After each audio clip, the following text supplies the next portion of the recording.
ഓം കാർപ്പണ്യദോഷോപഗതസ്വഭാവകവൃച്ഛാമിത്താം ധർമ്മസമൂഢചേതക യശ്രേയസ്യാ നിശ്ചിതം ബ്രൂഹിതന്മേ ശിഷ്യസ്തേഹം ശാതിമാം താം പ്രപന്നം.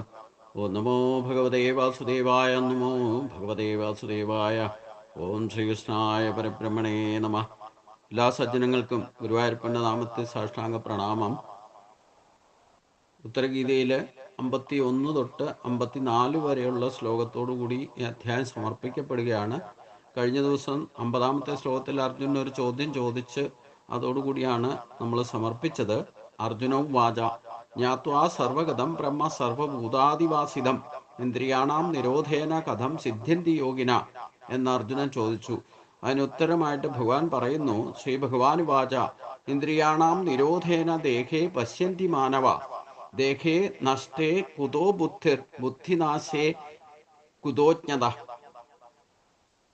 താവദേവ നിരോധസ്യാൽ യാവൽ തത്വം ന വിന്ദതി വിദിതേ ഇതു പരേ തത്വേ ഏകമേവാനുപശ്യതി നവചിത്രകൃതാ ദേഹാ സ്രവന്തി ഗളികാ ഇവ നൈവ ബ്രഹ്മന ശുദ്ധസ്യാല പൗമാൻ ബ്രഹ്മന വിന്ദതി അത്യന്തമലിനോ ദേഹോ ദേഹി ചാത്യന്ത നിർമ്മല ഉഭയോരന്തരം ജ്ഞാത്വാ കസ്യ ശൗചം വിധീയതേ. ഓം തസ്സൽ.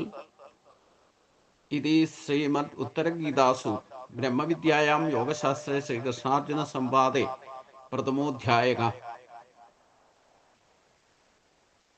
അപ്പോൾ അർജുനൻ 50-ാമത്തെ ശ്ലോകത്തിൽ ആ ഭഗവാനോട് ചോദിച്ചു, സർവവ്യാപിയായിരിക്കുന്ന ബ്രഹ്മം സർവഭൂതങ്ങളിലും സർവാംഗ വ്യാപിയായിട്ട് അധിവസിക്കുന്നു എന്നാണല്ലോ പറഞ്ഞത്. അപ്പോൾ അത് സർവേന്ദ്രിയങ്ങളിലും അധിവസിക്കുന്നുണ്ട്. അപ്രകാരമുള്ള ആ ബ്രഹ്മത്തെ നമുക്ക് ഇന്ദ്രിയങ്ങൾ കൊണ്ട് അറിയാൻ കഴിയുകയില്ല എന്നും പറഞ്ഞു. ഇന്ദ്രിയ നിരോധനം വഴി യോഗികൾ മാത്രമേ അതിനെ എപ്രകാരമാണ് കേൾക്കൂ എന്ന് പറഞ്ഞു. ആ യോഗികൾ അതിനെ എപ്രകാരമാണ് അറിയുന്നത് എന്നാണ് അർജുന്റെ ചോദ്യം. അതിനുത്തരമായിട്ട് ഭഗവാൻ ആദ്യം തന്നെ പറയുന്നു, ശ്രീ ഭഗവാൻ വാച ഇന്ദ്രിയാണാം നിരോധേന ദേഹേ പശ്യന്തി മാനവ ദേഹേ നഷ്ടേ കുതോ ബുദ്ധിർ ബുദ്ധിനാശേ കുതോ ജ്ഞത. ഇന്ദ്രിയങ്ങളുടെ നിരോധം വഴി യോഗികൾക്ക് ദേഹമാസകലം ശുദ്ധബ്രഹ്മമായിട്ട് കാണുവാൻ കഴിയും. ഏതെങ്കിലും ഒരു ഇന്ദ്രിയം പ്രവർത്തിക്കുന്നതായാൽ ദേഹം മുഴുവൻ ബ്രഹ്മമായി കാണുവാൻ കഴിയുന്നതല്ല. ദേഹം മുഴുവൻ ബ്രഹ്മമായി കാണുന്ന അവന് സ്വദേഹം നഷ്ടമായിരിക്കുന്നു. ദേഹം നഷ്ടമാകുന്നതോടെ അവന് വൃഷ്ടിയുടെ ബുദ്ധിയും നഷ്ടമാകുന്നതാണ്. സങ്കുചിതമായ ബുദ്ധി ഇല്ലാത്ത അവന് ബ്രഹ്മജ്ഞാനമാകുന്ന പൂർണ്ണ ജ്ഞാനമല്ലാതെ മറ്റൊരു ഭേദചിന്തകളും അറിവും ഉണ്ടാകുന്നതല്ല. ഈ ഒരു അവസ്ഥയിൽ മാത്രമേ ഈ നാദത്തെ കേൾക്കാൻ സാധിക്കൂ എന്നർത്ഥം. അതാണ് ചിത്തവൃത്തി നിരോധത്തെയാണ് ഈ യോഗം എന്ന് തന്നെ പതഞ്ജലി മഹർഷി പറഞ്ഞത്. അതായത് ചിത്തവൃത്തികൾ എന്ന് പറഞ്ഞാൽ ചിത്തത്തിന്റെ വൃത്തികൾ മനസ്സിലൂടെ പ്രകടമാക്കുക. അപ്പം ഏതെങ്കിലും ഇന്ദ്രിയങ്ങളുടെ നിരോധം ഇല്ലെങ്കിൽ ഇന്ദ്രിയങ്ങളെ മുഴുവൻ നിയന്ത്രിച്ച് ചിത്രവൃത്തി നിരോധം, ചിത്തത്തിന്റെ വൃത്തി മനസ്സിന്റെ പ്രവർത്തനങ്ങളെ പോലും നിരോധിക്കപ്പെട്ട യോഗികൾക്ക് യോഗമാസകലം ശുദ്ധ ബ്രഹ്മമായിട്ട് ആ ശുദ്ധ സത്യബോധത്തിൽ നിൽക്കും. അങ്ങനെ കാണുവാൻ കഴിയും. ഏതെങ്കിലും ഒരു ഇന്ദ്രിയം ഏതെങ്കിലും വിഷയത്തിൽ വ്യാപരിക്കുന്നുണ്ടെങ്കിൽ അവർക്കിത് സാധ്യവുമല്ല. അപ്പൊ ദേഹബോധം വിടില്ല എന്നർത്ഥം. അപ്പൊ ഇന്ദ്രിയം പ്രവർത്തിക്കുന്നതായാൽ ദേഹം മുഴുവൻ ബ്രഹ്മമായി കാണുവാൻ അവർക്ക് അത്തരക്കാർക്ക് ഒരിക്കലും കഴിയുന്നതുമല്ല. ഏതെങ്കിലും ഇന്ദ്രിയം പ്രവർത്തിച്ചാൽ നിരോധിക്കാൻ സാധിച്ചിട്ടില്ല. ഏതെങ്കിലും ഇന്ദ്രിയം ആ വിഷയത്തിലേക്ക് പോകാൻ ഇടവരുന്നർത്ഥം. അതുകൊണ്ട് അവർക്ക് ഈ ബ്രഹ്മത്തെ അറിയാൻ സാധ്യമല്ല എന്നാണ്. ദേഹം മുഴുവൻ ബ്രഹ്മമായി കാണുന്ന അവന് സ്വദേഹം നഷ്ടമായിരിക്കുന്നു. അതായത് ദേഹത്തോടെ ഇരിക്കുമ്പോൾ തന്നെ ദേഹബോധത്തെയാണ് നാം പരയായിട്ട് മാറ്റേണ്ടത്. അതാണ് ശരിക്കും നാദബ്രഹ്മക്ക് കേൾക്കാൻ സാധിക്കുള്ളൂ എന്നർത്ഥം. അപ്പൊ ദേഹം മുഴുവൻ ബ്രഹ്മമായി കാണുന്ന അവന് സ്വദേഹം നഷ്ടമായിരിക്കുന്നു, ദേഹബോധം നഷ്ടമായിരിക്കുന്നു എന്ന് പറഞ്ഞാൽ പ്രത്യക്ഷത്തിൽ ആ ശരീരം ഉണ്ടെങ്കിലും ആ ബോധതലത്തിൽ ദേഹബോധം വിട്ടിട്ട് വിദേഹനായി തീരും. വിദേഹ ബോധത്തിലായിരിക്കും നിൽക്കുക. ദേഹം നഷ്ടമാകുന്നതോടെ അവന് വൃഷ്ടിയുടെ ബുദ്ധിയും നഷ്ടമാകുന്നതാണ്. സങ്കുചിതമായ ബുദ്ധി ഇല്ലാത്ത അവന് ബ്രഹ്മജ്ഞാനമാകുന്ന പൂർണ്ണജ്ഞാനമല്ലാതെ മറ്റൊരു ഭേദചിന്തകളും അറിവും ഉണ്ടാകുന്നതുമല്ല എന്ന് പറഞ്ഞു. തവദേവ നിരോധസ്യാല യാവൽ തത്വം ന വിന്ദതി വിധിതേജ പരേ തത്വേ ഏകമേവാനുപശ്യതി. ബ്രഹ്മത്തെ പ്രാപിക്കാത്ത കാലത്തോളം ഇന്ദ്രിയ നിരോധനത്തിൻ്റെയും മറ്റും ആവശ്യമുണ്ടാകുന്നത്. അതായത് ബ്രഹ്മതത്വത്തെ പ്രാപിക്കാത്ത കാലത്തോളമാണ് ഈ ഇന്ദ്രിയങ്ങളെ നിരോധിക്കുക, അല്ലെ ചിത്തവൃത്തി നിരോധം ഒക്കെ സാധ്യമാക്കണം എന്ന് പറയുന്ന യോഗത്തിലേക്ക് എത്താൻ വേണ്ടി ആ യോഗമാണ് ഈ പറഞ്ഞതെന്നർത്ഥം. അപ്പം ആ യോഗം സിദ്ധിച്ചാൽ ഈ ഇന്ദ്രിയങ്ങളുടെ ഒന്നും ആവശ്യകതയില്ല. ഈ പല ഇന്ദ്രിയങ്ങൾ, ശരീരത്തിലെ ശക്തികളൊക്കെ വ്യത്യസ്തമായിട്ട് പ്രവർത്തിക്കുന്നത് കൊണ്ട് നമുക്ക് ഈ ഇന്ദ്രിയങ്ങളെ നിയന്ത്രിക്കാതെ ഒരിക്കലും ഈ ബ്രഹ്മത്തെ സാക്ഷാത്കരിക്കാനും സാധ്യമല്ല എന്നർത്ഥം. അപ്പം ബ്രഹ്മതത്വത്തെ പ്രാപിക്കാത്ത കാലത്തോളമാണ് ഈ ദേഹത്തിന്റെ തന്നെ ആവശ്യകതയുള്ളൂ. അപ്പൊ ദേഹത്തിലുള്ള ഇന്ദ്രിയങ്ങളുടെയും ആവശ്യകത, ബ്രഹ്മത്തെ പ്രാപിച്ചാൽ ബ്രഹ്മജ്ഞാനം ലഭിച്ചു കഴിഞ്ഞാൽ പിന്നെ ആവശ്യകതയില്ല എന്നർത്ഥം. അപ്പൊ പിന്നെ അതിന്റെ ഇന്ദ്രിയങ്ങളുടെ ആവശ്യകത എന്താ? എന്നുവരെ ഇന്ദ്രിയങ്ങളൊക്കെ തന്നിരിക്കുന്നത് എന്താ? ശരീരമാധ്യം ഖലു ധർമ്മസാധനം. ഏറ്റവും വലിയ ധർമ്മം എന്താ? നമ്മൾ എവിടെ നിന്നൊന്നോ അങ്ങോട്ട് എത്തിച്ചേരുക എന്നുള്ളതാണ് ഏറ്റവും വലിയ മനുഷ്യജന്മത്തിന്റെ ധർമ്മം. നമ്മൾ അനേക ജീവജാലങ്ങളായിട്ട് ജനിച്ചിട്ട് മനുഷ്യജന്മം കിട്ടിയിട്ടുണ്ടെങ്കിൽ ഈ മനുഷ്യജന്മം ദിവ്യമായ ജന്മമാണ്. ഈ ജന്മത്തിൽ, മനുഷ്യജന്മത്തിൽ മാത്രമേ ഈ പറയുന്ന ബ്രഹ്മതത്വത്തെ, ബ്രഹ്മജ്ഞാനിയായിട്ട് ബ്രഹ്മതത്വത്തെ പ്രാപിക്കാൻ സാധിക്കൂ. അപ്പൊ അതിനാണ് ഈ ദേഹവും ഇന്ദ്രിയ ശക്തികളും ഗുണദോഷങ്ങളെ തിരിച്ചറിയില്ല മനുഷ്യര് വിശേഷ ബുദ്ധിയൊക്കെ തന്നിരിക്കുന്നത് ഈ പരമമായതിലേക്ക് എത്താൻ വേണ്ടിയിട്ടാണ്.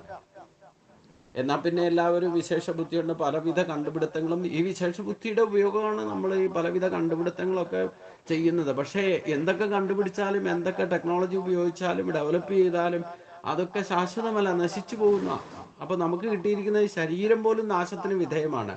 അപ്പൊ നാശമില്ലാത്തതിലേക്ക് എത്തുന്നത് വരെ ഈ ശരീരത്തിന്റെ ആവശ്യകതയുള്ളൂ. നാശമില്ലാത്തതിൻ്റെ സ്ഥാനത്തേക്ക്, ബ്രഹ്മതത്വത്തിലേക്ക് നമ്മൾ എത്തിച്ചു കഴിഞ്ഞാൽ പിന്നെ ഈ ശരീരവും ശരീരത്തിലുള്ള ഇന്ദ്രിയ ശക്തികളുടെയും യാതൊരു പ്രയോജനവും ഇല്ല എന്നാണ് ഭഗവാൻ പറയുന്നത്. അപ്പോൾ അത്രയും കാലം ഇതിൻ്റെ ഇന്ദ്രിയങ്ങളെ നിരോധിക്കുക എന്ന അവസ്ഥ വരെ ഇന്ദ്രിയങ്ങളുടെ ആവശ്യകത ഉള്ളൂ. അത് കഴിഞ്ഞാൽ ബ്രഹ്മതത്വത്തെ തത്വദർശനം ഉണ്ടായാൽ പിന്നെ എല്ലാം ഒന്നായിത്തീരും. അഭേദദർശിയായിരിക്കുന്ന അവന് ഇന്ദ്രിയ നിരോധനം തുടങ്ങിയ അഭ്യാസങ്ങളുടെ ആവശ്യകത തന്നെ ഇല്ലാതെയാകുന്നു. എന്തിനു വേണ്ടിയിട്ടാണോ ഈ പ്രതിബന്ധങ്ങളെ തരണം ചെയ്യാൻ വേണ്ടിയിട്ടാണ് ശരീരം ഉപയോഗിക്കുന്നത്, ശരീരത്തിലെ ഇന്ദ്രിയ ശക്തികളും അതിനെയൊക്കെ ഒന്നൊന്നായിട്ട് ക്രമമായിട്ട് നിരോധിച്ച് ആ ഇന്ദ്രിയ ശക്തികളിൽ പോലും പ്രവർത്തിക്കുന്ന അധിഷ്ഠാന ശക്തി എന്താണെന്ന് അറിഞ്ഞു കഴിഞ്ഞാൽ പിന്നെ ഇന്ദ്രിയങ്ങളുടെ ഒന്നും ആവശ്യമില്ല. അത് അറിയാൻ വേണ്ടിയിട്ടാണ് ഉപാധി വേണ്ടത്. നമ്മളൊരു വിത്ത് മണ്ണിലിട്ട് മുളപ്പിച്ചു കഴിഞ്ഞാൽ ആ പുതിയ വിത്ത് ജന്മമെടുത്തു കഴിഞ്ഞാൽ പിന്നെ പഴയ വിത്ത് പ്രകൃതിയിലേക്ക് തന്നെ, മണ്ണിലേക്ക് തന്നെ ലയിച്ചു ചേരുന്നത് പോലെ തന്നെ ഈ ദേഹം ഒരു ഉപാധി മാത്രമാണ് പരമമായിലേക്ക് എത്താൻ വേണ്ടിയിട്ട്. അതിലേക്ക് അതിനെപ്പറ്റി അറിവ് കിട്ടിയാൽ പിന്നെ അങ്ങോട്ടേ പോവുള്ളൂ. പരമമായത് എന്താണെന്ന് അറിഞ്ഞു കഴിഞ്ഞാൽ പിന്നെ മറ്റൊരു ചിന്തയും മറ്റൊരു അറിവിൻ്റെയും ഒന്നിൻ്റെ ആവശ്യമില്ല. പരമമായത് എന്താണെന്ന് കഴിഞ്ഞാൽ പിന്നെ അങ്ങോട്ടായിരിക്കും അനന്തര ഗതി. അപ്പോൾ ഈ ശരീരം ഉപേക്ഷിക്കപ്പെട്ടാലും അതുകൊണ്ട് പ്രത്യേകിച്ചൊന്നും സംഭവിക്കില്ല. നമ്മൾ പരമമായിലേക്ക് ലക്ഷ്യം വെച്ചതിനുള്ള ആചാരാനുഷ്ഠാനങ്ങളും അനുഷ്ഠാനങ്ങളും പ്രതിബന്ധങ്ങളൊക്കെ മാറിക്കഴിഞ്ഞാൽ പിന്നെ അതിലേക്ക് പോയി ചേരും. പിന്നെ ശരീരത്തിൻ്റെ പോലും പ്രയോജനമില്ല. അപ്പോൾ പിന്നെ ശരീരത്തിലുള്ള ഇന്ദ്രിയങ്ങളെ വീണ്ടും നിരോധിച്ച് നിർത്തേണ്ട അഭ്യാസത്തിൻ്റെ ഒന്നും തുടർച്ചയായിട്ട് വേണ്ടി വരില്ല എന്നാണ് ഭഗവാൻ പറഞ്ഞത്. നവചിത്രകൃതാദേഹ സ്രവന്തി ഗളികാ ഇവ നൈവ ബ്രഹ്മന ശുദ്ധം സ്യാല് പൂമാൻ ബ്രഹ്മന വിന്തതി. നമ്മുടെ ശരീരത്തിന് നവദ്വാരങ്ങളാകുന്നു. 9 വാതിലുകളുണ്ട്. സദാസമയവും ഈ വാതിലുകളിലൂടെ ശക്തിയും ജ്ഞാനവും പുറത്തേക്ക് ചോർന്നു പോയിക്കൊണ്ട് നശിച്ചുകൊണ്ടിരിക്കുകയാണ്. ഈ ദ്വാരങ്ങളിലൂടെ വാതിലുകളെ അടച്ചാൽ മാത്രമേ ഇപ്രകാരമുള്ള ശക്തിക്ഷയത്തിൽ നിന്നും രക്ഷപ്പെട്ട് ഒരു യഥാർത്ഥ ശക്തനും ജ്ഞാനിയുമായി തീരുകയുള്ളൂ. യോഗികൾ പരിശീലിക്കുന്ന ദീപനി വിദ്യയാൽ മലമൂത്ര യോനി ദ്വാരങ്ങളുടെ അന്തർമുഖം നിഷ്പ്രയാസം അടയ്ക്കുന്നതാണ്, അഥവാ നിഷ്പ്രയാസം അടയുന്നതാണ്. അതുപോലെ ലംബികാ വിദ്യയിലൂടെ മുകൾ ഭാഗത്തുള്ള എല്ലാ ദ്വാരങ്ങളുടെയും അന്തർമുഖങ്ങളും സുഖകരമായിട്ട് അടയും. അതോടെ ശക്തിപ്രവാഹ ചോർച്ച നിന്നു പോകുകയും അഭ്യാസി യഥാർത്ഥ ശക്തനും ജ്ഞാനിയുമായി തീരുകയും ചെയ്യുന്നതാണ്. ആയതിനാൽ യോഗരഹസ്യമായിരിക്കുന്ന ഈ വിദ്യകളെ ഗുരുമുഖത്തു നിന്ന് പഠിച്ച് അഭ്യസിക്കാത്തവന് ഇന്ദ്രിയ നിഗ്രഹവും ശുദ്ധ ബ്രഹ്മപ്രാപ്തിയും ലഭിക്കുന്നതല്ല. എവിടെയാണ്? തദ്വിദ്ധി പ്രതിപാദേന പരിപൃഷ്ടേന സേവയാ ഉപദേശന്തി തേ ജ്ഞാനം ജ്ഞാനിത്വാ തത്വദർശിന എന്ന് ഭഗവാൻ പറഞ്ഞ ഒരു ഗീതയിൽ പറഞ്ഞതിൻ്റെ ബാക്കിയാണ് ഇതെന്നർത്ഥം. എന്തിനാണ് നമ്മൾ ഗുരുവിനെ തേടുന്നത് എന്ന് ചോദ്യം പലർക്കും ഉദിക്കാം. പിന്നെ ഗുരുവിനെ തേടിയാൽ ഈ മാർഗദർശനമൊക്കെ ഗുരു നൽകുള്ളൂ. പക്ഷേ ഈ സിദ്ധിയിലേക്ക് എത്തേണ്ടത് അവരവരാണ്. മറ്റാർക്കും കേൾക്കാൻ സാധിക്കില്ല. നാദബ്രഹ്മമൊന്നും മറ്റൊരു ഗുരുവിന് പോലും കേൾക്കാൻ സാധ്യമല്ല. പക്ഷേ ഈ അഭ്യാസം ശീലിക്കുന്നത് ഒരു ഗുരുവിൻ്റെ ഗൈഡൻസിലായിരിക്കണം എന്ന് ഭഗവാൻ തന്നെ സൂചിപ്പിക്കുന്നു. കാരണം ഈ ക്രിയ എന്ന് പറയുന്ന ഒരു സാധാരണ ശരണാഗതി ഭക്തിയിൽ ചെയ്യുന്ന പോലെ ചെയ്യാനുള്ളതല്ല എന്നർത്ഥം. ഇതിലെളുപ്പം സാധാരണക്കാർക്ക് ഏറ്റവും എളുപ്പം 3 മാർഗമാണെന്ന്: യോഗമാർഗം, ഇല്ലെങ്കിൽ ഭക്തിമാർഗം, ഇല്ലെങ്കിൽ ജ്ഞാനമാർഗം. ഈ 3 മാർഗത്തിൽ ഏത് സ്വീകരിച്ചാലും അതാണ് പ്രസ്ഥാനത്രയെന്ന് ശങ്കരാചാര്യർ വഴി കാട്ടിയത്. ഒന്ന്, ബ്രഹ്മസൂത്രം പഠിക്കുക, അതനുസരിച്ച് പ്രവർത്തിക്കുക, അതനുസരിച്ചുകൊണ്ട് ജീവിക്കുക. ഇല്ലെങ്കിൽ അതിൽ പ്രധാനപ്പെട്ട ഉപനിഷത്തുകൾ പഠിക്കുക. 10 ഉപനിഷത്താണ് ഏറ്റവും പ്രധാനപ്പെട്ടത്. അത് പഠിച്ചാൽ തന്നെ സിദ്ധിയിലേക്ക് എത്താൻ. ഈ സിദ്ധിയാണ്, അതായത് ബ്രഹ്മപ്രാപ്തി. ബ്രഹ്മജ്ഞാനിയാകുക, ബ്രഹ്മപ്രാപ്തിയിലേക്ക് എത്തുക. ഇതും അല്ലെങ്കിൽ ഗീതാശാസ്ത്രം മാത്രം ശരിക്കും പഠിച്ചാൽ തന്നെ ഈ 3 മാർഗങ്ങളിൽ ശ്രേഷ്ഠമായ മാർഗത്തിലേക്ക് നമ്മൾ എത്തിപ്പെടും. ഗീതാശാസ്ത്രത്തിൽ തന്നെ എന്താ പ്രത്യേകത എന്ന് വെച്ചാൽ, യോഗികൾക്ക് വേണ്ട മാർഗവും ജ്ഞാനികൾക്ക് വേണ്ട മാർഗവും ഭക്തിയുടെ മാർഗവും 3 വഴിയും ഒരേപോലെ പറഞ്ഞു തരുന്നത്. അതാണ് ഗീതാശാസ്ത്രത്തിൻ്റെ ഏറ്റവും വലിയ പ്രാധാന്യം എന്നർത്ഥം. ബാക്കിയുള്ളതൊക്കെ കുറച്ച് കഥയും ഉപനിഷത്തിലൊക്കെ കഥയൊക്കെ ഉണ്ട്. അപ്പം ബ്രഹ്മസൂത്രം എന്ന് പറഞ്ഞാൽ ഡയറക്റ്റ് എൻട്രിയാ. പക്ഷെ അത് എത്ര ആണെങ്കിലും ശങ്കരാചാര്യൻ തന്നെ ഭാഷ്യമൊക്കെ എഴുതിയിട്ടുണ്ട്. പക്ഷെ അതൊന്നും ബ്രഹ്മസൂത്രവും ഞാൻ 1-2 പ്രാവശ്യമൊക്കെ റെഫർ ചെയ്തിട്ടുണ്ട്. പക്ഷെ അത് കുറച്ച് കഠിനമാണ് ഈ ഒരു അവസ്ഥയിലേക്ക്. അത് യോഗിയുടെ ഇല്ലെങ്കിൽ ഒരു ഗുരുവിൻ്റെ സാന്നിധ്യം ഇല്ലാതെ നമുക്ക് ഒന്നും മുന്നോട്ട് പോകാൻ സാധ്യമല്ല, സാക്ഷാത്കാരം സാധ്യമല്ല. ഉപനിഷത്തുകളും അതുപോലെ തന്നെയാണ്. ഉപനിഷത്തുകളും പഠിക്കുകയൊക്കെ ചെയ്യാം. പഠിച്ചാലും നമുക്ക് സാധാരണക്കാർക്ക് യഥാർത്ഥത്തിൽ ആ ഒരു മാർഗത്തിലേക്ക് എത്തണമെങ്കിലും ഗുരുവിൻ്റെ സാന്നിധ്യം വേണം. ഗുരുവിൻ്റെ അടുത്ത് പോയി ഇരിക്കണം. ഉപനിഷത്ത് എന്ന് പറഞ്ഞാൽ തന്നെ അത് പഠിക്കുന്നത് പോലും ഒരു ഗുരുവിൻ്റെ സാന്നിധ്യത്തിലേ പറ്റും. ഇത് രണ്ടും കൂടെ അലച്ച് കലക്കിയിട്ട് അതിൻ്റെ ഒരു എസൻസാണ് ഗീതാശാസ്ത്രം. ഇത് സാധാരണക്കാർക്ക് 3 മാർഗത്തിൽ യോഗികൾക്കും ഉപയോഗിക്കാം, ഭക്തിമാർഗത്തിനും ഉപയോഗിക്കാം. അതേപോലെ തന്നെ ജ്ഞാനികളായിട്ട് സിദ്ധി നേടുന്നുണ്ടെങ്കിലും ഈ 3 മാർഗത്തിൽ നമുക്ക് ഉചിതമായ മാർഗം യുക്തിസഹജമായിട്ട് തിരഞ്ഞെടുത്തുകൊണ്ട് ആ മാർഗത്തിൽ നമുക്ക് സഞ്ചരിച്ച് ബ്രഹ്മത്തിലേക്ക് എത്താൻ സാധിക്കും. അതിൽ സാധാരണക്കാർക്ക് എളുപ്പം എനിക്ക് തോന്നുന്നത് ശരണാഗതി ഭക്തിയാണ്. പക്ഷേ ശരണാഗതി ഭക്തി എന്ന് പറയുമ്പോൾ പറയാം എന്നേ ഉള്ളൂ. നമ്മുടെ ഈ ശരണാഗതി അടഞ്ഞു എന്ന് പറയുന്ന പോലെ ശരീരം കൊണ്ടൊന്ന് നമസ്കരിക്കുന്നത് കൊണ്ട് ശരണാഗതി അടഞ്ഞു എന്ന് പറയാൻ പറ്റില്ല. പണ്ട് അഷ്ടാവക്രൻ്റെ അടുത്ത് ജനകൻ ചെന്ന പോലെയാ. എങ്ങനെയാ ജ്ഞാനം ലഭിക്കുക എന്ന് ചോദിച്ചപ്പോൾ അതെന്താ അത്ര വലിയ നിസ്സാരമാണല്ലോ, സുലഭം ആയിട്ട് നമ്മുടെ ദുർലഭ്യ വസ്തുവാണ്, പക്ഷേ സുലഭമായിട്ട് നമ്മുടെ കൈകളിൽ തന്നെ ഉണ്ടെന്ന് പട്ടതിരിപ്പാട് തന്നെ പറഞ്ഞിട്ടുണ്ട്. അതിസുലഭം എന്നാ, അതിസുലഭം എന്നാ രമണ മഹർഷി പറഞ്ഞിരിക്കുന്നത്. അപ്പം നിസ്സാരമാണ് ശരിക്കും ബ്രഹ്മപ്രാപ്തി സാക്ഷാത്കാരം എന്ന് പറയുന്നത്.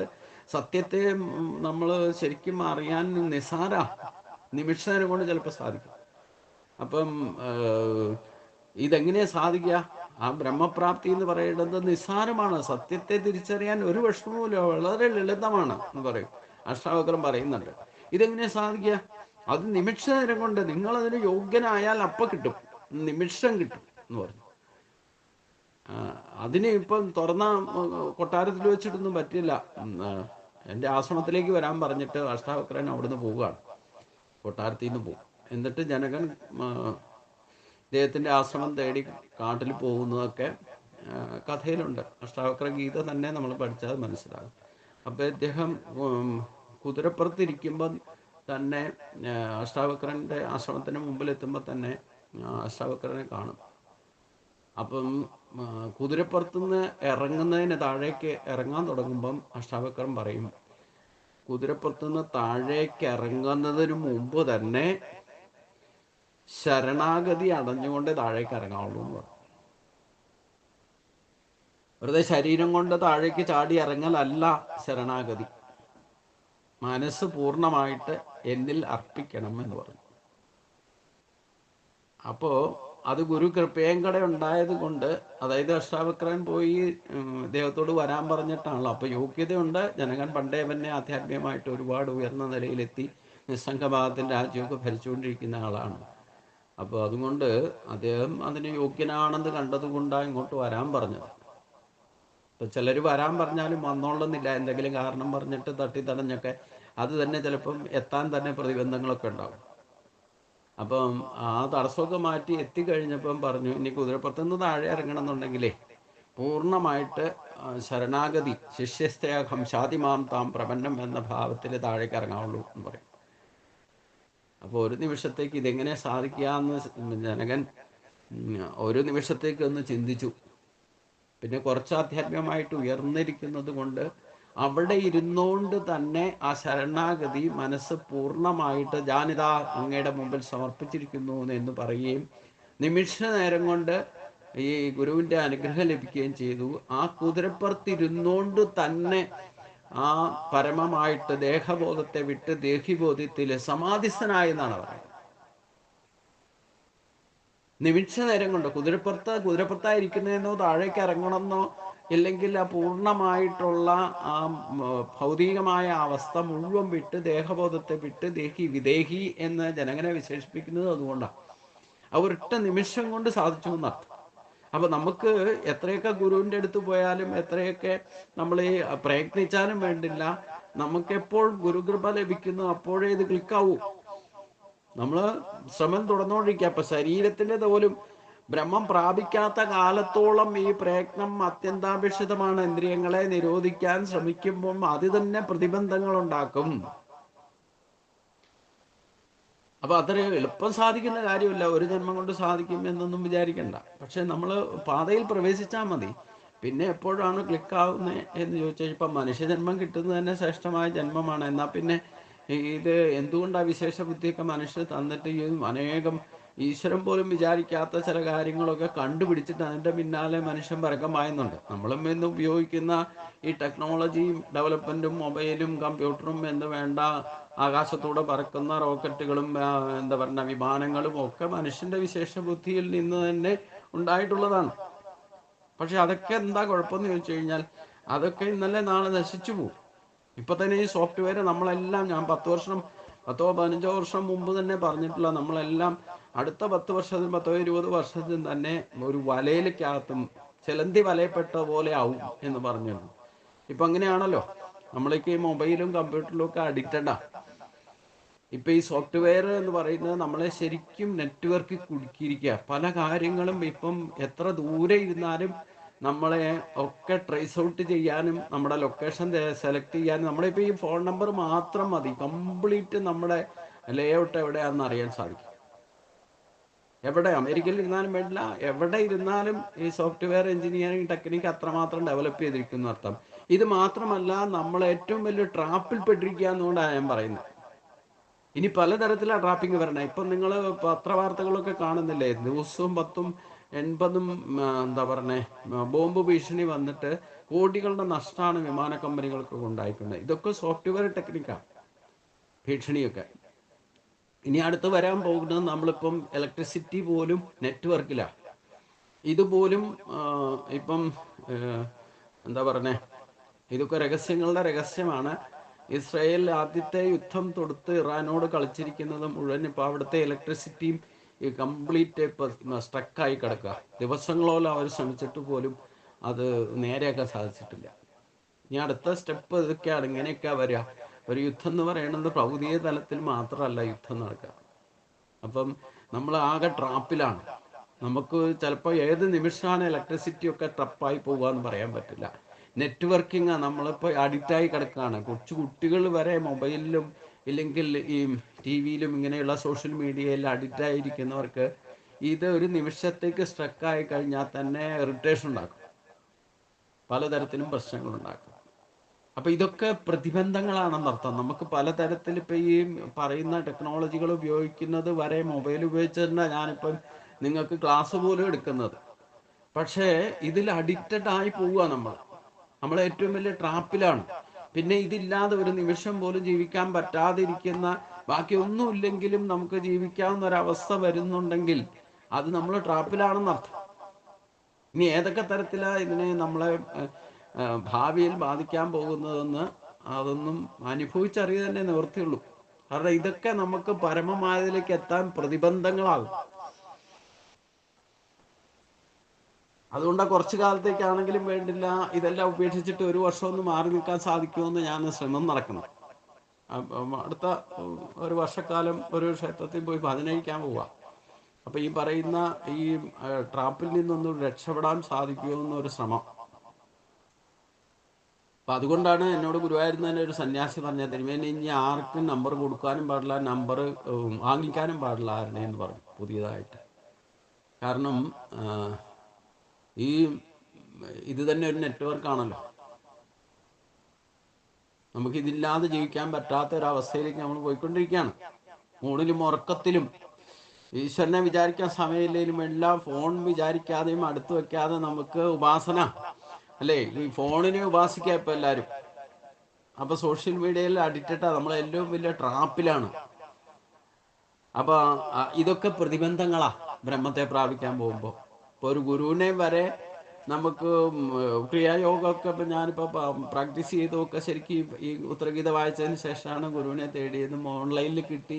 ക്രിയായോഗം തുടക്കത്തിലൊക്കെ അത് പ്രാക്ടീസ് ചെയ്തു, ഓൺലൈനിലൂടെ പ്രാക്ടീസ് ചെയ്തു. കഴിഞ്ഞ് ആദ്യത്തെ ദീക്ഷ ലൈവായിട്ട് വേണം, നേരിട്ട് വരണം എന്ന് പറഞ്ഞുകൊണ്ട് അത് പോയി, അതും എടുത്തു. ഇനി അടുത്ത ട്രിപ്പിൽ പറഞ്ഞിരിക്കുന്ന നേരിട്ട് അവിടെ പോയിട്ട് 3 ദിവസം താമസിക്കാൻ തയ്യാറായിക്കൊണ്ട് വരണം എന്ന് പറഞ്ഞിരിക്കുന്നു അടുത്ത സ്റ്റെപ്പ് ദീക്ഷയിലേക്ക് ഇറങ്ങി. അപ്പം അതൊക്കെ ശുദ്ധനായിരിക്കുന്ന ഒരു ഗുരുവിനെ കിട്ടിയതുകൊണ്ടാണ്. അതുകൊണ്ട് ഇല്ലെങ്കിൽ ഇന്നുള്ളവർ എന്താ പറഞ്ഞേ, പണം കൊടുത്താൽ എത്ര രഹസ്യവും വേണേൽ വെളിപ്പെടുത്തി തരാമെന്നൊക്കെ വിദ്യ ഉപദേശിക്കാന്നൊക്കെ പറയുന്നവരുണ്ടല്ലോ. പൈസ അക്കൗണ്ടിലേക്ക് ഇട്ട് കൊടുത്താൽ മതി. ഇതൊക്കെ ഒരു ട്രാപ്പാണ്. നമുക്ക് യഥാർത്ഥത്തിന് എത്തേണ്ട അടുത്ത് എത്തൂല്ല. ഇതൊക്കെ പ്രതിബന്ധങ്ങളായിട്ട് മാറുകയും ചെയ്യും. അപ്പൊ ഇന്ദ്രിയങ്ങൾ പോലും നമുക്ക് പ്രതിബന്ധങ്ങളാകുന്ന പറഞ്ഞിരിക്കുന്നത്. അതാണ് ഇവിടെ ഭഗവാൻ പറഞ്ഞിരിക്കുന്നത്. ബ്രഹ്മത്തെ പ്രാപിക്കാത്ത കാലത്തോളം ഈ ഇന്ദ്രിയങ്ങളും ദേഹത്തിന്റെ പോലും ഉപാധി ആവശ്യകതയുള്ളത് ബ്രഹ്മത്തെ പ്രാപിക്കുന്നവരെയുള്ളൂ. ഇതാണ് ശരീരമാധ്യം കലു ധർമാദനം. നമ്മുടെ ഏറ്റവും വലിയ ശരീരത്തിന്റെ ഉദ്ദേശം, മനുഷ്യ ശരീരം കിട്ടിയതിന്റെ പരമമായ ലക്ഷ്യം എന്ന് പറയുന്നത് പരമോദ പ്രാപ്തിയിലേക്ക് എത്താനുള്ള ധർമ്മമാർഗമാണ്. അപ്പം അതിന് പ്രതിബന്ധങ്ങൾ എന്താ? നമ്മുടെ ശരീരവും ശരീരത്തിലുള്ള ഇന്ദ്രിയങ്ങൾ തന്നെ നമുക്ക് പ്രതിബന്ധം ഉണ്ടാക്കും. ബാക്കിയുള്ള വിഷയങ്ങളൊക്കെ ഇന്ദ്രിയങ്ങളിലൂടെ മനസ്സിലൂടെയും വരുന്നത് അതിന്റെ പിന്നാലെയാണല്ലോ നമ്മൾ കണ്ടതിൻ്റെയും കേട്ടതിൻ്റെയും പിന്നാലെ ശരീരം ഓടുന്നത്. അപ്പൊ ഈ ശരീരത്തിലിരിക്കുന്ന ഇന്ദ്രിയങ്ങൾ തന്നെയാണല്ലോ ഇതിനെ പ്രേരിപ്പിക്കുന്നത്. അപ്പൊ അതുകൊണ്ട് ബ്രഹ്മപ്രാപ്തിക്ക് വേണ്ടിയിട്ട് ശ്രമിക്കുന്നവരെ ഇന്ദ്രിയ നിരോധനം എന്ന് പറയുന്നത് ഇന്ദ്രിയങ്ങളെ നിയന്ത്രിച്ച് പ്രാക്ടീസ് ചെയ്തില്ലെങ്കിൽ ഒരു കാരണവശാലും പ്രതിബന്ധങ്ങൾ മാറിക്കിട്ടുന്ന പ്രശ്നമില്ല. എത്ര ശ്രേഷ്ഠമായ തത്വദർശിയായ ഗുരുവിന്റെ അടുത്ത് പോയിട്ട് പ്രാക്ടീസ് ചെയ്താലും അവരവരുടെ ഇന്ദ്രിയങ്ങളെ നിരോധിച്ച് പരമമായതിലേക്ക് എത്തേണ്ടത് അവരവരുടെ ഉത്തരവാദിത്തമാണ്. ഈശ്വരൻ വ്യക്തിയല്ല. അതുകൊണ്ട് ഈശ്വരനിലേക്ക് എത്തണമെന്നുണ്ടെങ്കിൽ നമ്മുടെ വ്യക്തിത്വ ഭാവം ഇല്ലാതെ വരണം.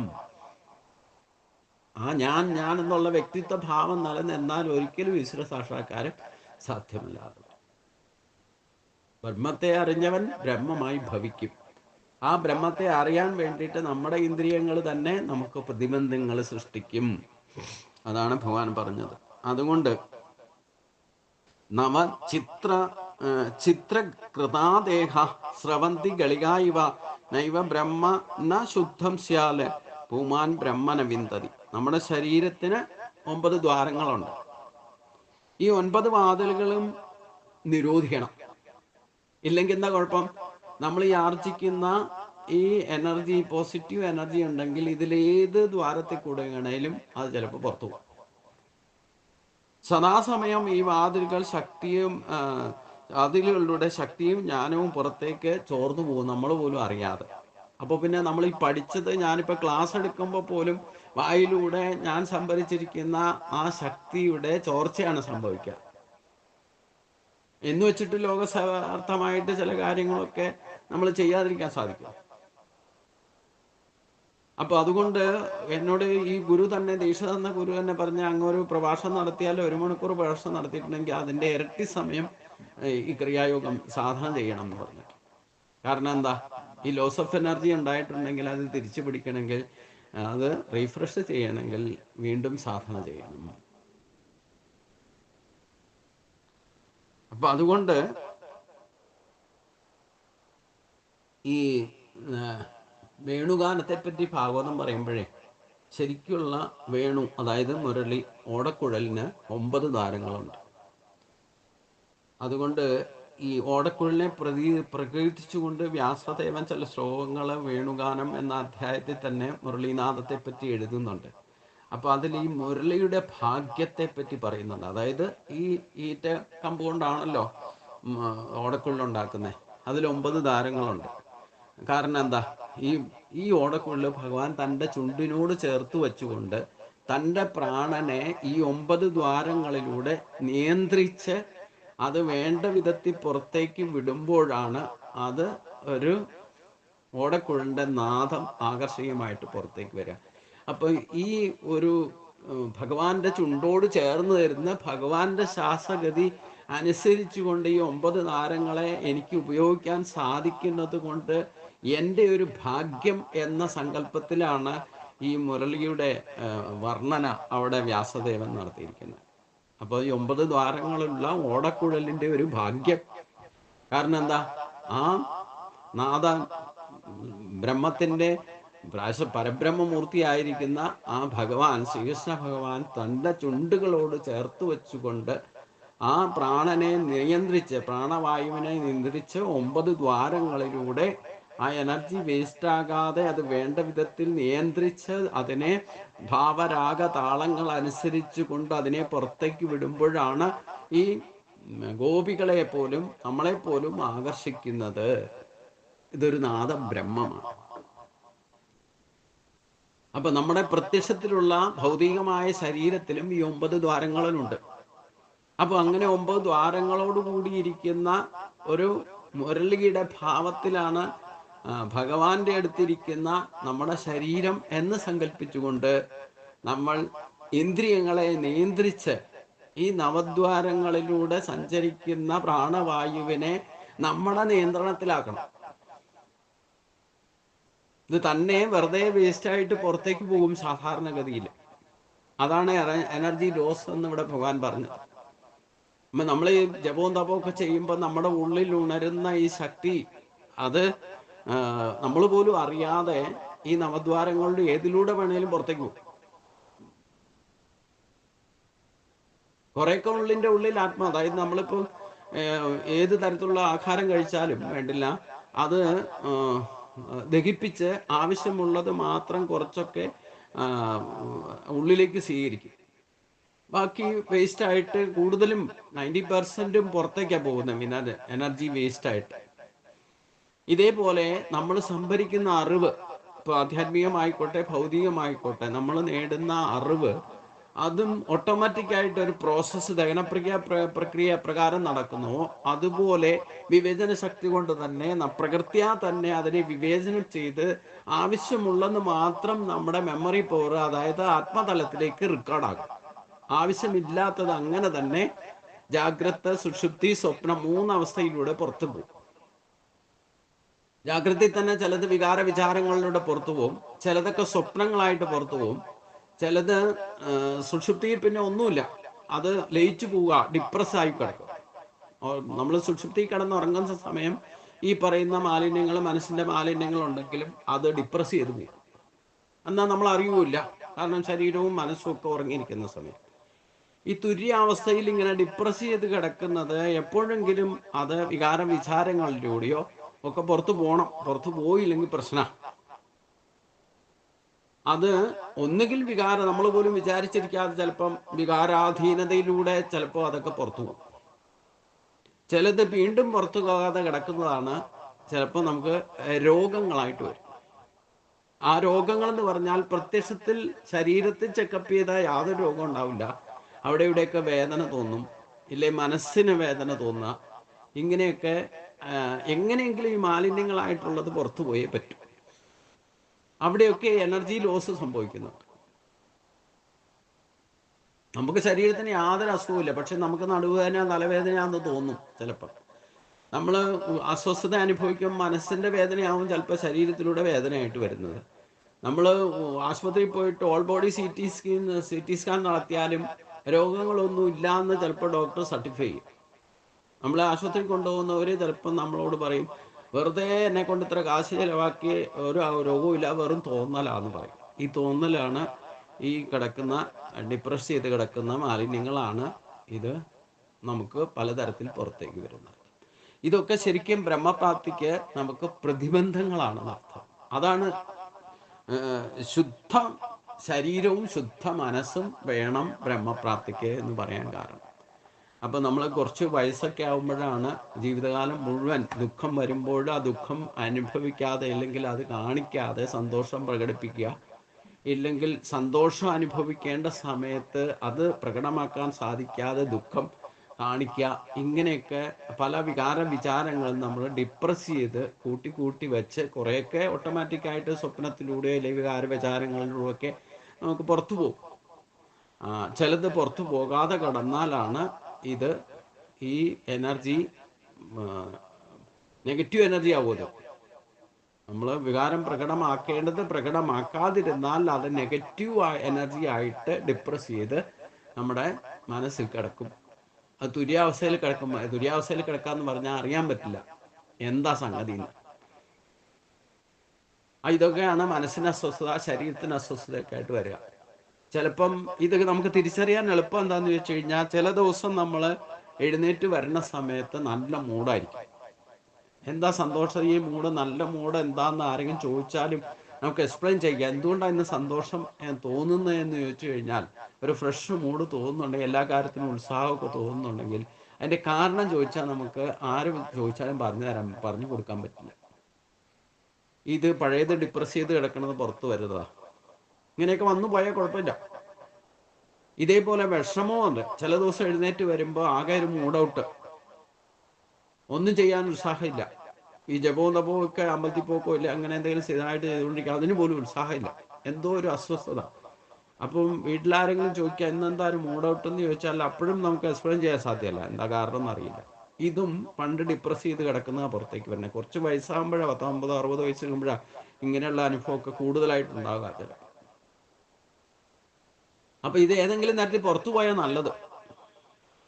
ആ ദിവസം മൂഡ് ഔട്ടായിട്ടോ മൂഡ് നല്ലതായിട്ടോ ഒക്കെ പുറത്തു പോയാൽ നല്ലതാണ്. അത് അന്നത്തോണ്ട് തീരും. പക്ഷെ ചിലത് പോകാതെ കിടക്കും.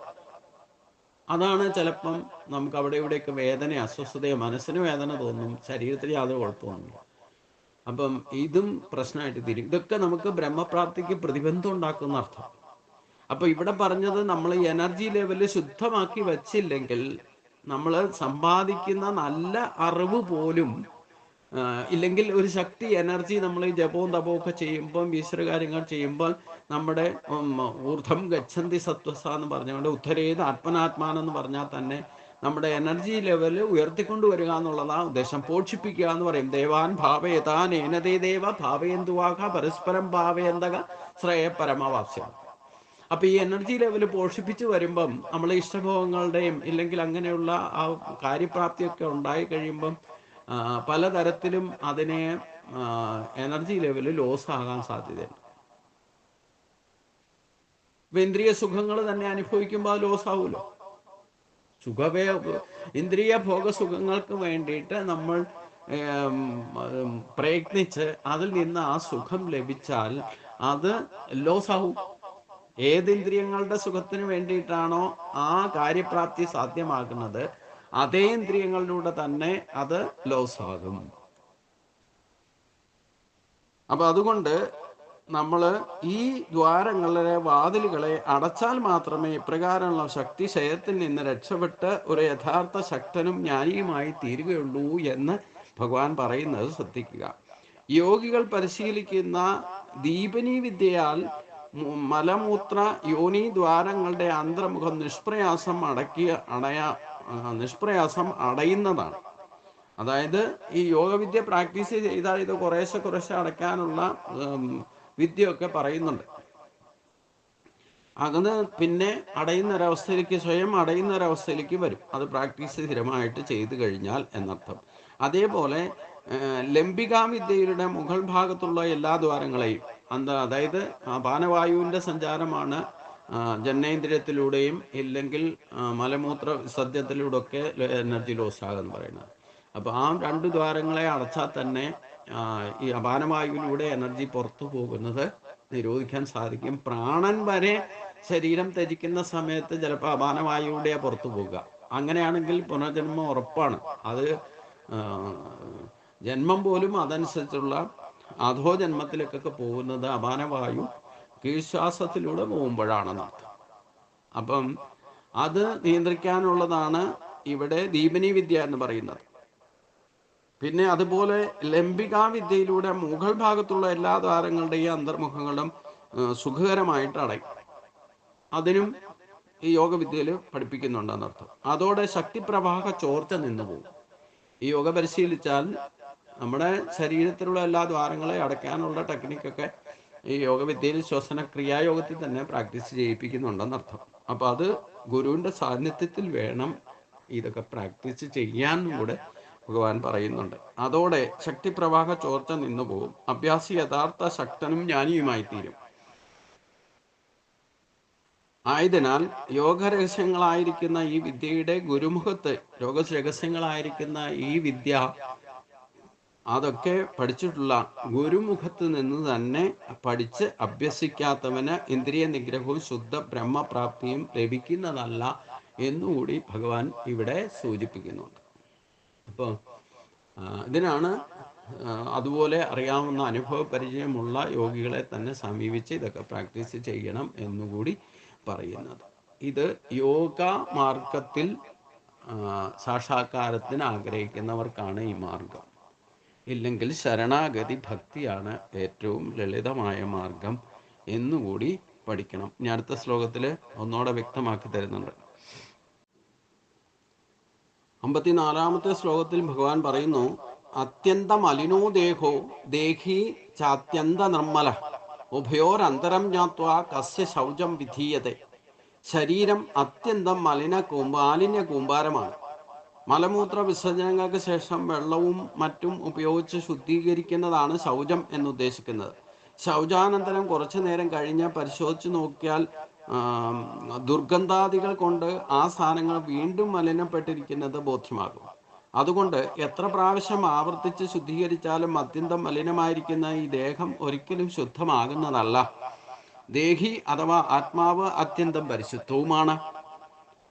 അതിനെ ഒരിക്കലും അശുദ്ധമാക്കാൻ ഈ പറയുന്ന ശരീരത്തിലിരുന്നാൽ പോലും ശരീരമാലിന്യങ്ങളെ കൊണ്ട് ആത്മാവിനെ അശുദ്ധമാക്കാൻ ആർക്കും കഴിയുന്നതുമല്ല. ശുദ്ധിയുടെ കാര്യത്തിൽ ദേഹവും ദേഹിയും തമ്മിലുള്ള അന്തരം അറിയിക്കാൻ പറ്റാത്തത്ര വലുതാണ്. ഇക്കാര്യം മനസ്സിലാക്കിക്കൊണ്ട് യഥാർത്ഥ ശൗചം എന്തെന്ന് പഠിച്ച് അത് പരിശീലിക്കുകയാണ് വേണ്ടത്. നവദ്വാരങ്ങളുടെ വാതിലുകളെ അടച്ച് ഇന്ദ്രിയ നിഗ്രഹം വരുത്തി ആത്മധ്യാനത്തിൽ മുഴുകണം. അതിലൂടെ ശരീരം മുഴുവൻ പരിശുദ്ധമായ പരമാത്മാവിനെ കൊണ്ട് നിറയ്ക്കണം. അപ്പോൾ ദേഹചിന്ത ഇല്ലാതാകും. ദേഹത്തിൽ നിർമ്മലമായിരിക്കുന്ന പരമാത്മാവല്ലാതെ മറ്റൊന്നും ഇല്ലാത്തതാകുന്നു. ഇതാണ് യോഗികൾക്ക് വിധിച്ചിട്ടുള്ള ആന്തരിക ശൗചം എന്ന് പറയുന്നത്. ബാഹ്യ ശൗചം ഭൗതികവും ക്ഷണികവും മാത്രമാകുന്നു. അത് ഭാഗികവുമാണ്. ആന്തരശൗചം ആത്മീയവും സർവകാലികവും സർവാംഗികവുമാണ്. അതുകൊണ്ട് യോഗികൾ ബാഹ്യ ശൗചത്തിൽ മാത്രം ഒതുങ്ങി നിൽക്കാതെ ഇന്ദ്രിയ നിഗ്രഹത്തിലൂടെ യഥാർത്ഥ ശൗചത്തെ സദാ ശീലിക്കേണ്ടതാണ്. ഇവിടെ ശരീരമാധ്യം കലു ധർമ്മസാധനം എന്ന് പറയുമ്പം ഈ ശരീരം ഒരു മാലിന്യ കൂമ്പാരം തന്നെയാണെന്ന് മനസ്സിലാക്കുക. ഇതിനെ എത്രയൊക്കെ നമ്മൾ ജലം കൊണ്ടാണ് ശുദ്ധീകരിക്കുക, എത്രയൊക്കെ സോപ്പോ എന്തൊക്കെ സ്പെഷ്യൽ സോപ്പോ സുഗന്ധ ദ്രവ്യങ്ങളോ ഉപയോഗിച്ചുകൊണ്ട് ശുദ്ധീകരിച്ചാലും ഇത് ആത്യന്തികമായിട്ട് ശുദ്ധീകരിക്കാൻ ആർക്കും സാധ്യവുമല്ല. തൽക്കാലത്തേക്കൊക്കെ നമുക്കൊരു മനസ്സമാധാനത്തിന് കുളിച്ചു എന്നൊക്കെ പറയാം. അപ്പം ഇവിടെ ഭഗവാൻ തന്നെ കൃത്യമായിട്ട് ശരീരബോധത്തെ നമുക്ക് ഉണ്ടാക്കി തരുന്നുണ്ട്. അപ്പോൾ യഥാർത്ഥ ശൗചം എന്ന് പറയുന്നത് ആന്തരികമായ ശൗചമാണ്. അതും പ്രത്യേകിച്ചും നമ്മുടെ ശരീരത്തിലിരിക്കുന്ന ആത്മാവാണ് ഏറ്റവും സത്വശുദ്ധ ബോധത്തിലിരിക്കുന്നത്. അതുകൊണ്ട് അതിനെ തന്നെ ആശ്രയിച്ചാൽ മാത്രമേ ശരീരവും ശുദ്ധമാക്കി നിലനിർത്താൻ സാധിക്കുന്നതാണ് ഭഗവാൻ പറഞ്ഞതിൻ്റെ അർത്ഥം. അപ്പം ശരീരം അത്യന്തം മലിനം ആണ്. എന്നാൽ ഇതേ മലിന കൂമ്പാരത്തിൻ്റെ ഉള്ളിൽ നിർമ്മലമായ പരിശുദ്ധമായിരിക്കുന്ന ഒരു ആത്മാവും നമ്മുടെ ഉള്ളിൽ തന്നെ ഇരിക്കുന്നുണ്ട്. അതിനെ സാക്ഷാത്കരിക്കാൻ ഈ മാലിന്യകൂമ്പമായിരിക്കുന്ന ദേഹത്തെ ആശ്രയിക്കാതെ ഒട്ടും സാധിക്കുകയുമില്ല. ഇല്ലെങ്കിൽ ആത്മാവ് മാത്രം പരിശുദ്ധമാണെന്നറിഞ്ഞോ അതിൽ തന്നെ നമുക്ക് സിദ്ധി പ്രാപിക്കാൻ സാധിക്കുമായിരുന്നല്ലോ. പക്ഷേ ശരീരമാധ്യം കലു ധർമാസാധനം എന്ന് പറഞ്ഞാൽ ഈ ആത്മാവിനെ, ജീവാത്മാവിനെ നമുക്ക് കിട്ടിയിരിക്കുന്നതിനെ തിരിച്ച് ഈ പ്രകൃതി ബന്ധനങ്ങളിൽ നിന്നും മുക്തമാക്കി അങ്ങോട്ട് എത്തിക്കണമെങ്കിൽ ഈ പ്രകൃതിയിൽ നിന്ന് കിട്ടിയിരിക്കുന്ന ശരീരം മാലിന്യ കൂമ്പാരമാണ്. അതിൽ നിർമ്മലമായിരിക്കുന്ന ഈ ആത്മാവിനെ സാക്ഷാത്കരിക്കാൻ വേണ്ടിയിട്ടാണ് ഈ മാലിന്യ കൂമ്പാരമായിരിക്കുന്ന ശരീരം കിട്ടിയിരിക്കുന്നത്. ഈ ശരീരം കൊണ്ട് വേണം ഇതിനെ നിർമ്മലമാക്കിയ അവസ്ഥയിൽ തന്നെ ഈ ശരീരം മാലിന്യ കൂമ്പാരമാണ്. അത് അശുദ്ധപ്പെടുത്തി നിർത്തിയിരിക്കുന്നതിനെ പോലും അതിനെ ഈ ബാക്കിയുള്ള മാലിന്യം ഏതിലേക്കാണ് ശരീരത്തെ ബാധിക്കുന്നത് അതിനെയൊക്കെ നിരോധിച്ച് അതിനെ പരിശുദ്ധതയിൽ നിലനിർത്തിക്കൊണ്ട് അങ്ങോട്ട് എത്തിക്കാൻ സാധിക്കും. അതുകൊണ്ട് അവിടെ സ്പഷ്ടമാക്കി പറയുകയാണ് ഭഗവാൻ, ശരീരം അത്യന്തം മാലിന്യം നിറഞ്ഞതാണ്. മലമൂത്ര വിസർജനങ്ങൾക്ക് ശേഷം വെള്ളവും മറ്റും മണ്ണും ഒക്കെ ഉപയോഗിച്ചുകൊണ്ട് ശൗചത്തിന് ഉപയോഗിക്കുന്ന, ശുദ്ധീകരണത്തിന് ഉപയോഗിക്കുന്ന മറ്റെന്ത് വസ്തുക്കളും ഉപയോഗിച്ച് ശുദ്ധീകരിക്കുന്നതാണ് ശൗചം എന്ന് പറയുന്നത്. ഇനി ഈ ശുദ്ധീകരണം കഴിഞ്ഞതിന് ശേഷം കുറച്ചു നേരം കഴിഞ്ഞ് പരിശോധിക്കുകയാണെങ്കിൽ അവിടെ വീണ്ടും ദുർഗന്ധാദികളെ കൊണ്ട് ആ സ്ഥാനങ്ങൾ വീണ്ടും മലിനപ്പെട്ടിരിക്കുന്നത് നമുക്കറിയാൻ സാധിക്കും. അത് ബോധ്യമാകും. അതുകൊണ്ട് എത്ര പ്രാവശ്യം ആവർത്തിച്ച് ശുദ്ധീകരിച്ചാലും അത്യന്തം മലിനമായിരിക്കുന്ന ദേഹം ഒരിക്കലും പൂർണ്ണമായിട്ട് ശുദ്ധീകരിക്കാൻ ആർക്കും സാധ്യമാകുന്നതല്ല. ദേഹി അഥവാ ആത്മാവ് എന്നാൽ അത്യന്തം പരിശുദ്ധവുമാണ്. ഈ ശരീരത്തിൻ്റെ അശുദ്ധി ഒന്നും ആ പരമശുദ്ധമായിരിക്കുന്ന ജീവാത്മാവിനെ ബാധിക്കുന്നതുമല്ല. അതിനെ അശുദ്ധമാക്കാൻ ആരൊക്കെ ഏതൊക്കെ വിധത്തിൽ ശ്രമിച്ചാലും അതിനെ അശുദ്ധമാക്കാനും സാധിക്കുന്നതല്ല. ശുദ്ധിയുടെ കാര്യത്തിൽ ദേഹവും ദേഹിയും തമ്മിലുള്ള അന്തരം പറഞ്ഞറിയിക്കാൻ പറ്റാത്തത്ര വലുതാണ്. അത് സ്വയം ബോധ്യം വരണം. ഇക്കാര്യം മനസ്സിലാക്കിക്കൊണ്ട് യഥാർത്ഥ ശൗചം എന്തെന്ന് പഠിച്ച് അത് പരിശീലിക്കുകയാണ് വേണ്ടത്. ഇപ്പൊ യഥാർത്ഥ ശുദ്ധീകരണം എന്താണെന്ന് അന്ധകരണ ശുദ്ധിയാണ് വേണ്ടത്. ആ അന്ധകരണ ശുദ്ധി ഉണ്ടായാലേ ആത്മസാക്ഷാത്കാരം സാധിക്കുകയുള്ളൂ താനും. ശരീരം എപ്രകാരം ഇരുന്നാലും വേണ്ടില്ല, ശരീരത്തിൽ അശുദ്ധമാകാതെ ഒരു വസ്തു ഇരിക്കണ്ട്. അതിനൊക്കെ ഉടമയാണ് നമ്മൾ. പക്ഷെ അതിനെ സാക്ഷാത്കരിക്കണമെങ്കിൽ ഈ മാലിന്യ കൂമ്പാരമായിരുന്ന ശരീരം തന്നെയാണ് മാധ്യമം. ആ ശരീരത്തിന്റെ പോലും കേവലം നമ്മൾ സൂക്ഷിപ്പുകാരാണ്. എത്ര കാലം സൂക്ഷിക്കേണ്ടത്? ഈ സാക്ഷാത്കാരം വരെ. അത് കഴിഞ്ഞാൽ അതിനെ ഉപേക്ഷിക്കാം. ആത്മധ്യാനത്തിൽ മുഴുകണം. അതായത് ദേഹബോധത്തെ വിട്ട് ദേഹിബോധത്തിലേക്ക് എത്തിയാൽ അത് തന്നെയാണ് പരമശുദ്ധമായിട്ട്, അതാണ് ആത്മസംരക്ഷണം എന്ന് പറയുന്നത് പോലെ. ഈ മാലിന്യ കൂമ്പാരത്തിൽ നിന്ന് ഈ ജീവനെ ഒന്ന് രക്ഷിച്ചെടുക്കുക. അതിനാണ് ഉദ്ധരേത് ആത്മനാത്മാനം എന്ന് ഗീതയിലും ഭഗവാൻ പറഞ്ഞത്. അതിനെ ഒന്ന് ഈ ബന്ധനത്തിൽ നിന്ന് മുക്തമാക്കൂ. അത് സ്വയമേ സാധിക്കൂ. ഗുരുവിന് പോലും മാർഗദർശനം നൽകാൻ സാധിക്കൂ. ഇത് സ്വയം വിചാരിച്ചാലേ ഈ ധ്യാനത്തിലേക്ക് എത്തണം. അപ്പോൾ അതിന് ആ ആത്മധ്യാനത്തിന് വേണ്ടിയിട്ട് പരിശീലിക്കണം. അതാണ് യഥാർത്ഥ ശൗചം. ഇക്കാര്യം മനസ്സിലാക്കണം. നവദ്വാരങ്ങളുടെ വാതിലിലൂടെ അടച്ച് ഇന്ദ്രിയ നിഗ്രഹം വരുത്തി ആത്മധ്യാനത്തിനായിക്കൊണ്ട് പരിശീലിക്കണം. അതിലൂടെ ശരീരം മുഴുവൻ പരിശുദ്ധമായ പരമാത്മാവിനെ നിറയ്ക്കണം. അപ്പൊ ശരീരത്തെ പോലും ശുദ്ധമാക്കിയിട്ട് ആ ശരീരത്തിൽ ജീവാത്മാവിൻ്റെ ആത്മപ്രഭാവം നമ്മുടെ ചിന്തയിലും വാക്കിലും ഇന്ദ്രിയങ്ങളിലും ഒക്കെ അതൊക്കെ പ്രവർത്തിക്കാൻ തുടങ്ങണം. അപ്പൊ ശരീരം പരമാത്മാ ശുദ്ധമായിരിക്കുന്ന പോലെ ശരീരവും പരമമായി ശുദ്ധമായിട്ട് തീരും എന്നാണ് ഇവിടെ ഭഗവാൻ സൂചിപ്പിക്കുന്നത്. അപ്പോൾ ദേഹചിന്ത ഇല്ലാതെയാകും. ദേഹചിന്ത ഇല്ലാതെയാകുമ്പോഴാണ്, ശുദ്ധമാകുമ്പോഴേ ദേഹചിന്ത തന്നെ ഇല്ലാതെ വരും. ദേഹത്തിൽ നിർമ്മലമായിരിക്കുന്ന പരമാത്മാവല്ലാതെ മറ്റൊന്നും അല്ലാതെ ആയി കാണണം. ഇതാണ് യോഗികൾക്ക് വിധിച്ചിട്ടുള്ള ആന്തരിക ശൗചം എന്ന് പറയുന്നത്. ബാഹ്യ ശൗചം ഭൗതികവും ക്ഷണികവും മാത്രമാണെന്ന് അറിയുക. ആന്തരിക ശൗചം ആത്മീയവും സർവകാലികവും സർവാംഗികവുമാണ്. അതുകൊണ്ട് യോഗികൾ ബാഹ്യ ശൗചത്തിൽ മാത്രം ഒതുങ്ങി നിൽക്കാതെ ഇന്ദ്രിയ നിഗ്രഹത്തിലൂടെ യഥാർത്ഥ ശൗചത്തെ സദാ ശീലിക്കേണ്ടതാണ്. ഇതാണ് അന്ധകരണ ശുദ്ധിയും വിവേകവും ഉണ്ടാകാതിരിക്കുന്നിടത്തോളം കാലം എത്രയൊക്കെ യോഗയോ ജ്ഞാനമാർക്കോ ഭക്തിമാർക്കോ നമ്മൾ സ്വീകരിച്ചാലും വേണ്ടില്ല, നമുക്ക് സാക്ഷാത്കാരം ആത്മസാക്ഷാത്കാരത്തിനുള്ള പ്രയത്നം ജീവിതകാലം മുഴുവൻ ചെയ്താലും വേണ്ടില്ല, ഈ പരമാർത്ഥത്തെ അറിഞ്ഞ് പരമാർത്ഥമായിരിക്കുന്ന അന്ധകരണ ശുദ്ധിയും വിവേകവും നമുക്ക് എന്നുവരെ ഉണ്ടാകുന്നില്ലയോ അന്ന് വരെ ആത്മീയ മാർഗത്തിലുള്ള പ്രയത്നങ്ങളൊക്കെ വ്യർത്ഥമായി ഭവിക്കുന്ന ഗീതയിൽ തന്നെ ഭഗവാൻ 15-ാം അധ്യായത്തിൽ പറയുന്നുണ്ട്. അതൊന്നോടെ ഇവിടെ കുറച്ചുകൂടെ ക്ലാരിഫൈ ചെയ്ത് തരുന്നു. എപ്രകാരമാണ് ഈ